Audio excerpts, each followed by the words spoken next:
नमस्कार, जय हिंद, जय भारत दोस्तों। हमारे यूट्यूब चैनल में आप सभी का स्वागत है। दोस्तों, आज का डिबेट वीडियो होने वाला है सुप्रिया श्रीनेत कांग्रेस के प्रवक्ता और दूसरी तरफ है के शर्मा बीजेपी के प्रवक्ता के बीच ये डिबेट वीडियो होने वाली है। इस डिबेट वीडियो में हम देखने वाले हैं सुप्रिया श्रीनेत के ज़बरदस्त धुलाई होने वाला है। तो आपको हम उम्मीद करते हैं बहुत ही आनंद मिलने वाला है इस डिबेट वीडियो में। तो रिक्वेस्ट है कि पूरा वीडियो देखिए, शेयर करिए, लाइक करिए, कमेंट करके ज़रूर बताइए और आप हमारे चैनल पे बने रहिए अंत तक। चलिए वीडियो को शुरू करते हैं। क्या है कांग्रेस की प्लानिंग 2027 के लिए? आप लोगों की क्या तैयारी है? किन किन विषयों पर आप आगे जाने वाले हैं?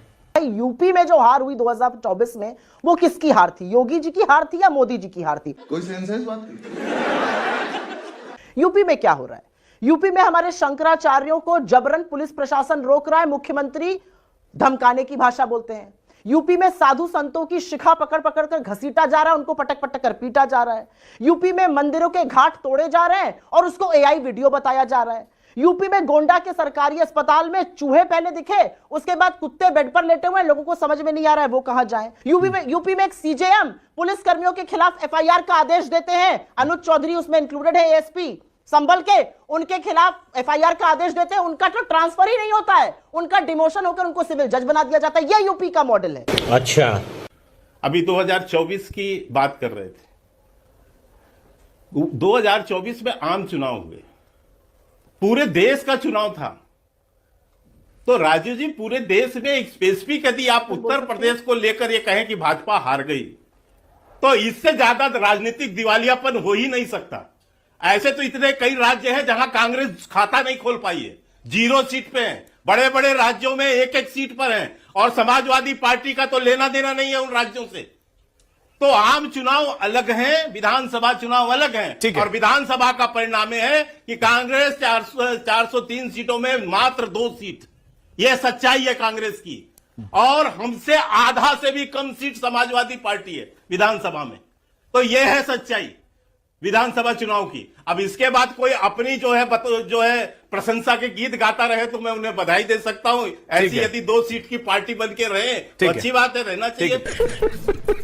जहां तक उत्तर प्रदेश की बात करें, 17 में और 22 में विकास के नाम पे भाजपा जीती है। और जैसा आज गृह मंत्री अमित शाह जी ने कहा कि जो बीमारू प्रदेश था आज वो ग्रोथ का इंजन बन चुका है। और वो डेटा से बैक भी होता है कि 2017 में जिस यूपी का बजट 3 लाख करोड़ होता था, आज वो 8 लाख करोड़ है। जो डेफिसिट स्टेट होता था आज वो सरप्लस स्टेट है। हमारी जो जीएसडीपी होती है, स्टेट की जो जीडीपी होती है, 2017 में करीब 12 करोड़ थी, 12 लाख करोड़ थी, अभी वो 30 लाख करोड़। और ऐसे में जितने आंकड़े दे सकता हूं कि कैसे पर कैपिटा इनकम 46,000 थी, अब वो करीब 1.25 लाख से ज्यादा है। अनएम्प्लॉयमेंट रेशियो 19% था, अब वो 3% से कम है।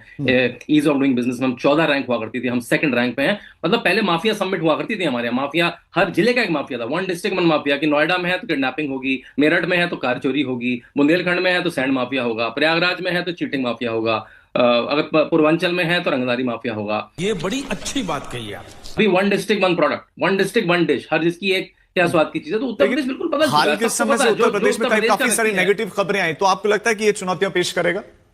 दोबारा बोलिए एक बार। हाल के समय में बहुत नेगेटिव, नकारात्मक खबरें सामने आई हैं, प्रयागराज से लेकर नोएडा से लेकर तमाम दूसरे हिस्सों से। हाँ, देखिए, उत्तर प्रदेश बड़ा राज्य है, 24 करोड़ की जनसंख्या है। अपराध होगा, मैंने अपराध, लेकिन अपराध के बाद होता क्या है? लड़के हैं, गलती हो जाती नहीं, माफिया को मिट्टी में मिला देंगे। ये जो शासन का जो एटीट्यूड है कि पहले अपराध पहले भी होता था, अपराध अब भी होता है। अपराध एक तो पहले कम हो गया। आप डेटा देख लीजिए कि चाहे जो बड़े अपराध हैं, जो चोरी है, डकैती है, बलात्कार है, मतलब साथ उसमें ड्रास्टिक फर्क आया। आपके जो डेटा है, फॉर्मल डेटा, उसको दे सकते हैं। लेकिन जो पहले किस थीम से सरकार चलती थी, थीम था पहले सरकार का, लड़के हैं, गलती हो जाती है, कुछ नहीं फर्क पड़ता। बात तो सही है। कांग्रेस पार्टी क्या अपने आप को जमीन पर मजबूत कितनी हुई है, इस बारे में बताएं आप।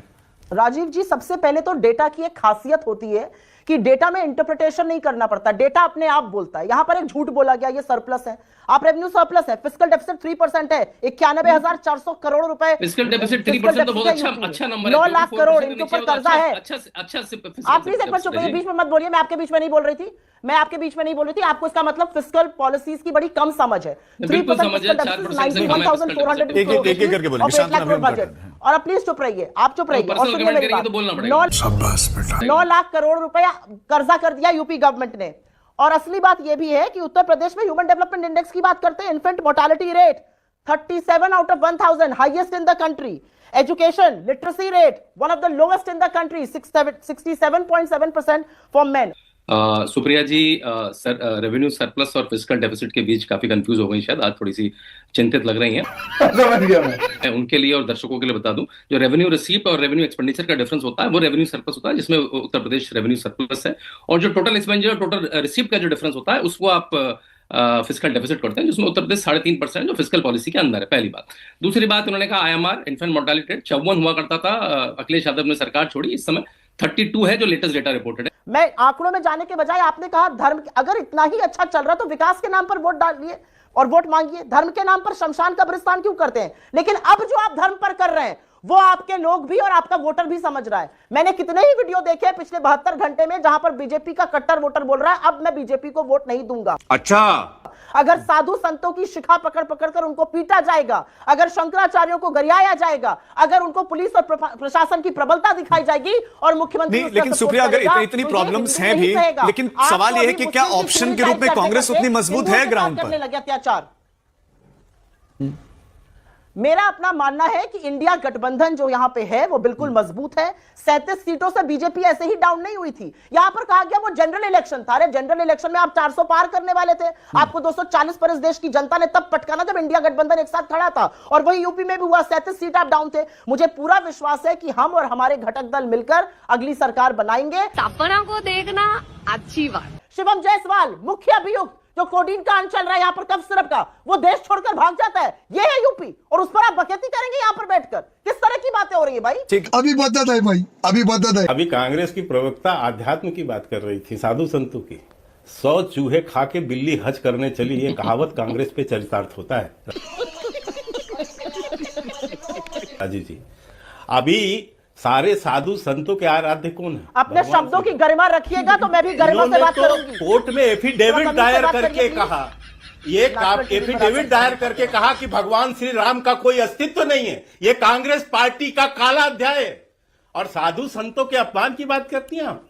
कितने साधु संतों को इस संसद के रास्ते पर करपाती महाराज जी के जो नेतृत्व में प्रदर्शन था, गोलियों से भून डाला, गायों को भून डाला, और उसी के पाप का असर है, वही साधु संतों के पाप से गांधी खानदान विनाश की ओर बढ़ रही है। इन साधु संतों की हत्या करने का, इसका भी पाप जो है कांग्रेस पार्टी पर है। आप बैठकर यहां साधु संतों की बात कर रही है। आपने कितना अपमान किया साधु संतों का, आपने कितना अपमान किया सनातन धर्म का, जो है कांग्रेस पार्टी ने, और भगवान राम के जो है शर्म नहीं आ रही है शंकराचार्य के लोगों को पीटते हुए, आपने एड़ी चोटी का जोर लगा दिया, खींचते हुए, और आप जो है अध्यात्म की बात करते हुए शर्म नहीं आ रही है? धर्म के स्वयंभू ठेकेदार यहाँ पर बने बैठे हो, शर्म नहीं आ रही है? शर्म आनी चाहिए। और ये बकिया भेड़ने की बात कहने वाले आपकी बकिया उत्तर प्रदेश की जनता आपको मौका 403 में 2 सीट पर खड़ी है, इसके बावजूद इतनी जो है 2 सीट पर तुम भी, यही है आपकी सच्चाई, यही सत्यता है आप लोगों की। उत्तर प्रदेश की जनता ने को गरिया रहे हैं लोग और बात करते हैं सनातन धर्म की। शर्म नहीं आ रही है? उत्तर प्रदेश साधु संतों को पीट रहे हो, मंदिर तोड़ रहे हो, हमारे मूर्तियां खंडित कर रहे हो, हमारी आस्था के साथ खिलवाड़ कर रहे हो, यहाँ पर बैठ के बात कराओगे। अपमान करना बंद कर दीजिए, और इस तरह से नहीं चलेगा। आपका ढोंग यहाँ नहीं चलेगा, आपका पाखंड नहीं चलेगा। जब चुनाव आएगा ना, तब ये जो ढोंगी पाखंडी बन के घूमते हैं ना, आप माला पहन के, ये जनता स्वीकार नहीं करती इन नकली हिंदुओं को। मैं हिंदू धर्म की अनुयायी हूं, और मैं हिंदू धर्म की अनुयायी होने के नाते मैं कांग्रेस बीजेपी कोई बात नहीं करना चाहती हूं।